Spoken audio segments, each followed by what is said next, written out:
Good morning, have a wonderful day.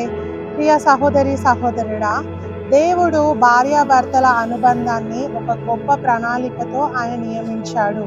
భార్యాభర్తలు ఇరువురు కూడా ఎప్పుడు ఒకరినొకరు అర్థం చేసుకుంటూ ఒకరినొకరు ప్రోత్సహించుకుంటూ ముందుకు వెళ్తేనే వారి జీవితం చాలా బాగుంటుంది. లేకపోతే ఇద్దరిలో ఒక్కరు దేవునికి అవిధేయత చూపించిన ఆ కుటుంబం పాడైపోతుంది. ముఖ్యంగా స్త్రీలు, భార్య తన భర్తకి కిరీటంగా ఉండాలని దేవుడు కోరుకుంటా ఉన్నాడు.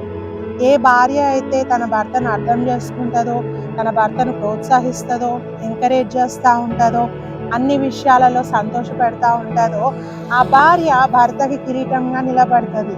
కొంతమంది స్త్రీలు ఉంటారు, ఎప్పుడు సనుక్కుంటూ ఉంటారు, ఎప్పుడు గునుక్కుంటూ ఉంటారు, ఎప్పుడు నెగిటివ్ వర్డ్స్ మాట్లాడుతూ ఉంటారు, శాపవచనాలు మాట్లాడుతూ ఉంటారు.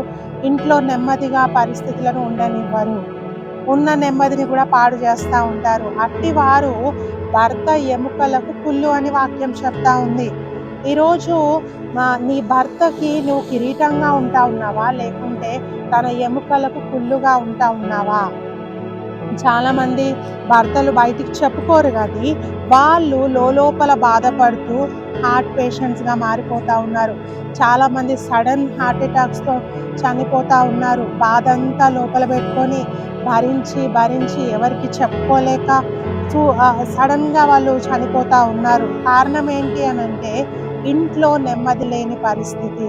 సో భార్యగా మనకు దేవుడు అప్పగించిన బాధ్యత ఏంటంటే ఇంట్లో నెమ్మదికరమైన పరిస్థితిని మనము ఏర్పాటు చేయాలి. పిల్లలకు సంతోషకరమైన తల్లిగా మనం ఉండాలా, భర్తని కూడా సంతోష పెట్టే వ్యక్తిగా మనం ఉండాలా.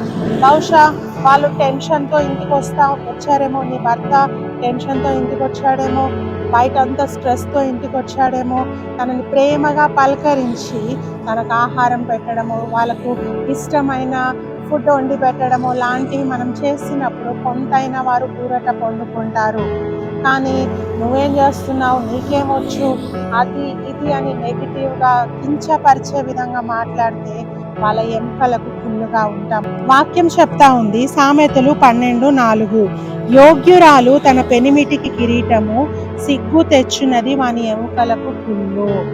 యోగ్యమైన భార్య తన భర్తకు కిరీటంగా నిలబడుతుంది. అయితే ఎవరైతే సిగ్గు తెస్తారో, ఎవరైతే ఎప్పుడు బాధించే వ్యక్తిగా ఉంటారో వారు తమ భర్తకి ఎముకల్లో పుల్లుగా ఉంటా ఉన్నారు, క్షీణింపజేస్తూ ఉన్నారు, తన భర్తని మరణానికి ఈడ్చుకొని వెళ్తా ఉన్నారు. కాబట్టి మన పద్ధతిని మార్చుకుందాం, మన మాటలను మార్చుకుందాం. మనము మాట్లాడే నెగిటివ్ వర్డ్స్, శాపనార్థాలే ఈరోజు మన కుటుంబాన్ని హానిపరుస్తూ ఉన్నాయేమో, మన కుటుంబాన్ని నాశనానికి నడిపిస్తూ ఉన్నావేమో.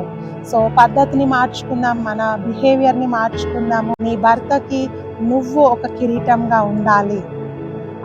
సో ఆ విధంగా దేవుడు మిమ్మల్ని దీవించును గాక. God bless you.